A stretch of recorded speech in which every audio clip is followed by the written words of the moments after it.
Assalamualaikum. Hai semua. Kalau pergi ke Johor, terutamanya Muar, kebanyakannya tak melepaskan peluang untuk merasa masakan yang terkenal di daerah itu, iaitu mi Bandung.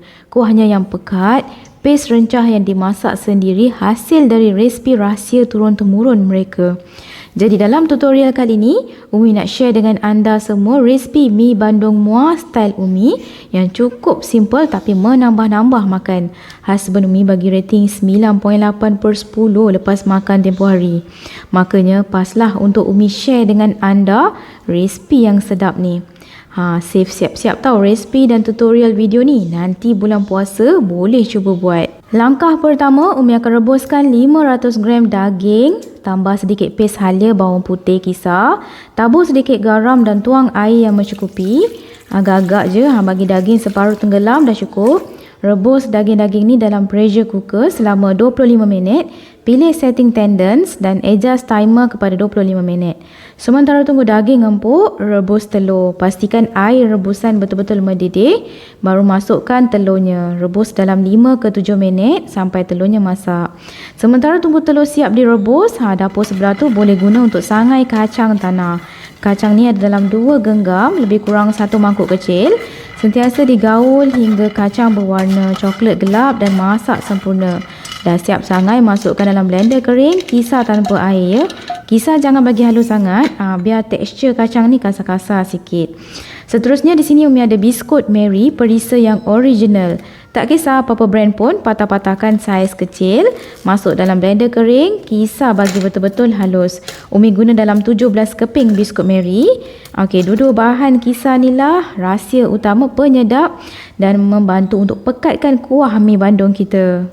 Daging yang dah siap berebus tadi, potong, hiriskan halus-halus macam Umi buat tu. Kalau boleh, hiris bagi halus sedikit ya. Ikut arah lawan urat untuk elak dagingnya liat dan keras. Dah siap tu, boleh ketepikan dahulu. Dalam mangkuk kecil, masukkan 3 sudu besar udang kering. Yang terbaik gunakan udang kering yang masih fresh ya, untuk hasilkan kuah mi Bandung yang sedap. Rendamkan sekejap dalam air bagi lembut, supaya senang nanti kita nak kisar. Okey, part ni dah settle. Ambil 4 batang lada merah dan juga lada hijau. Hiriskan nipis-nipis macam Umi buat tu. Lada ni sebagai bahan hiasan untuk ditabur atas mi Bandung nanti. Bahan kondimen seterusnya, tahu basah. Ambil dalam 4 ketul tahu.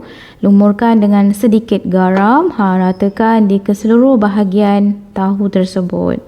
Dah siap lumurkan garam, bagi minyak betul-betul panas. Gorengkan sekejap dalam minyak. Goreng sehinggalah tahu basah tu keperangan di kedua-dua belah bahagian. Bagi garing sedikit kulit luarnya, biar rangup di luar, lembut di dalam waktu makan nanti. Dah siap goreng, toskan bagi minyaknya kering dan biarkan tahu ni betul-betul sejuk, barulah kita mula menghiris nanti. Hiris tahu tu, bagi halus, bagi nipis gitu ya. Sebaiknya gunakan pisau yang tajam, mudah nak dapatkan potongan yang halus dan kemas. Kondimen seterusnya, daun bawang. Ambil dalam 1 ikat, basuh bersih, hiris halus-halus macam Umi buat tu. Kalau nak ganti dengan daun sup pun boleh je, tak ada masalah. Bahan-bahan kondimen ni dah siap dihiris halus, masukkan dalam satu bekas. Nanti nak makan tinggal ambil dan tabur satu persatu. Untuk mi kuning, Umi gunakan mi kuning jenama Gardenia ni. Dalam sepaket ni ada 900 gram. Okey, masukkan je dalam satu bekas atau besin yang besar. Kemudian lerai-leraikan minyak supaya mudah nanti ya. Celurkan sekejap dalam air panas yang baru dididihkan, supaya minyak lembut sedikit masa kita nak makan nanti. Celurkan tak perlu lama, sekejap je dalam 1 ke 2 minit sebab kita tak nak mi tu terlalu kembang. Kemudian terus ditoskan, barulah letak sedikit sahaja minyak zaitun dalam 1 sudu besar gitu. Supaya minyak terlerai dan tak melekat antara satu sama lain waktu nak makan nanti. Okey, dah siap ni ketepikan. Jom kita tengok bahan-bahan untuk buat kuah mi Bandung pula.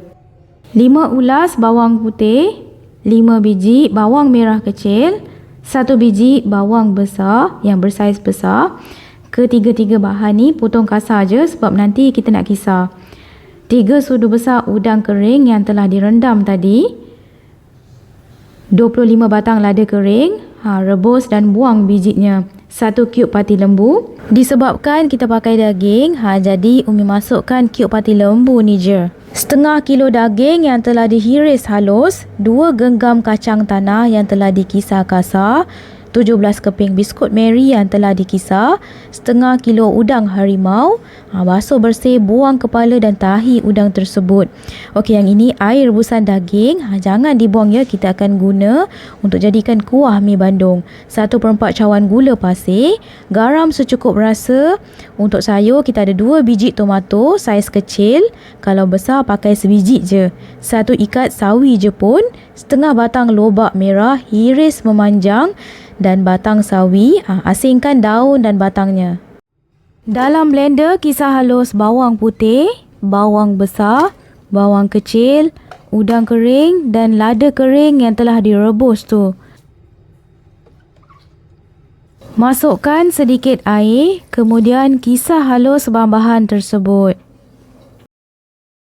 Panaskan minyak yang mencukupi, kemudian tumis bahan-bahan kisar tadi. Bilas blender dengan sedikit air.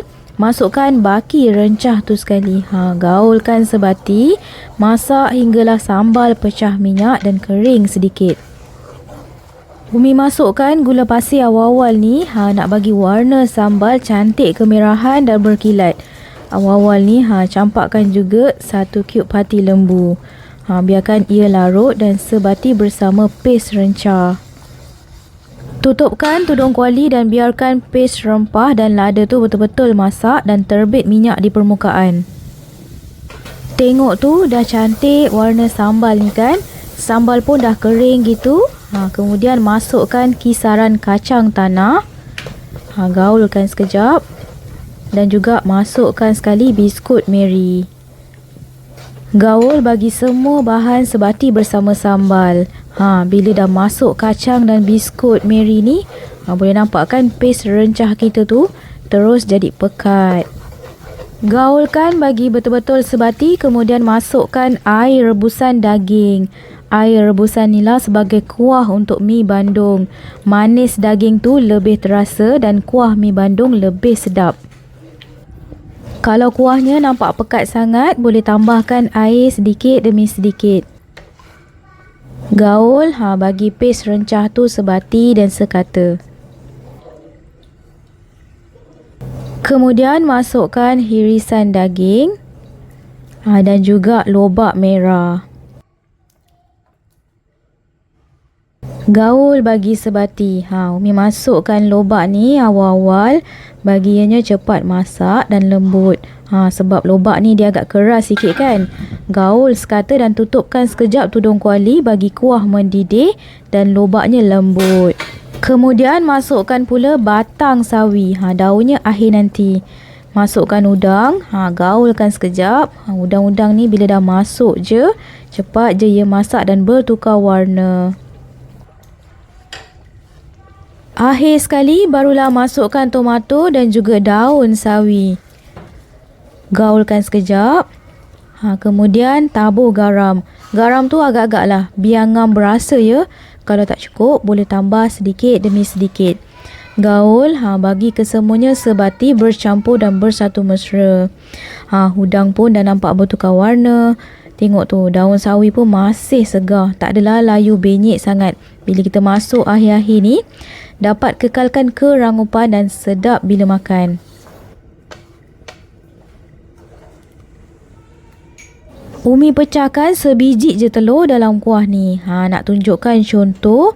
Kot ada yang lebih suka telur separuh masak gini kan, berbanding telur rebus. Biarkan sekejap dalam 2 ke 3 minit bagi telurnya separuh masak. Jangan digaul-gaul sangat, takut telur tu pecah.